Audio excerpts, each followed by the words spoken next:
So what is up guys, good afternoon sa lahat no. So meron lang akong pro tip regarding sa ating motor saka sa ating quick shifter no. Alam nyo ba guys na meron tong motor natin na isang gear shift indicator no, nga ikaw yung magsiset kung anong RPM siya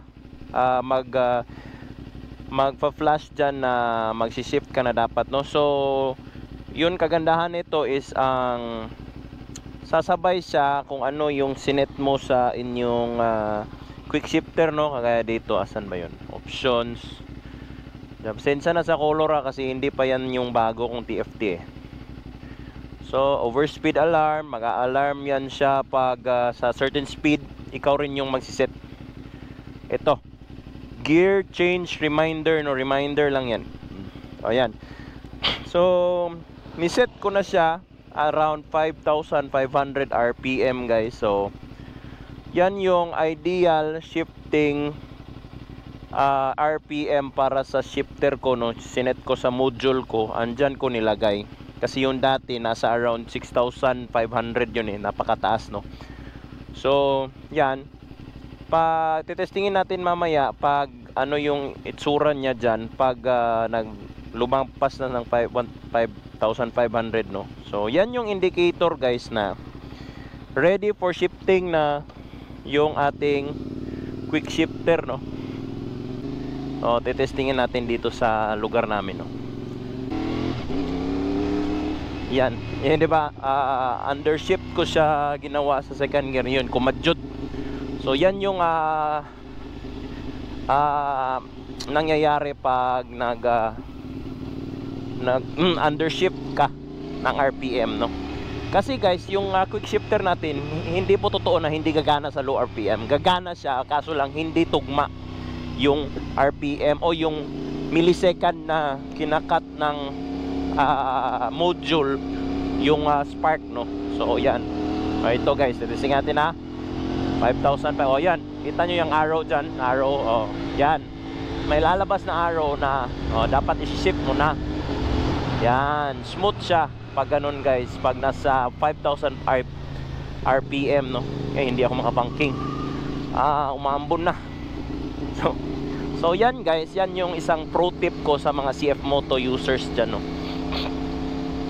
Gumagana rin to sa lahat ng motor na may ganito na 2-cylinder saka merong gear change indicator no. So yan, ito yung nakagandahan sa CF Moto no, kasi meron siya. At putang ina, umuulan. O yan o. Yan. Pag sa 5,500 RPM po guys is smooth talaga yung shifting. Smooth yung shifting nya no. Kaya doon ko nilagay para malaman ko kung tamang RPM na ba isi-shift or hindi no. Pero sa katagalan guys masasanay ka rin na hindi mo na kailangan tingnan yung dash mo no. So pakiramdaman na lang yung shifting, okay? Kasi lahat naman ng bagay masasanayan mo rin, di ba? Kaya ganyan. So di ba? O kaya pag nag-under RPM ka, tawag ito, kumakadyod kasi kulang pa yung millisecond na dapat i-cut off niya sa module ng quick shifter natin. Kulang yung tagal. So dapat mong i-clutch no. Dapat mong sabayan ng clutch para tumagal no. Pag low RPM, okay?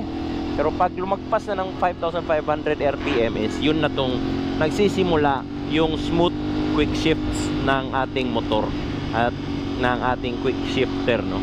So yan. So sa mga nagtataka bakit ganyan, bakit ganyan, paano ba, itong 80 quick shifter guys is na-change mo yung millisecond kasi meron siyang module. That means pwede mong galawin sa babagay sa iyo na millisecond, diba? Yan, yan yung nakaganda nito guys.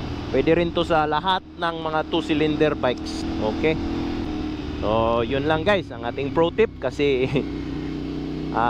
umaambon na at ako'y nababasa na may traffic pa.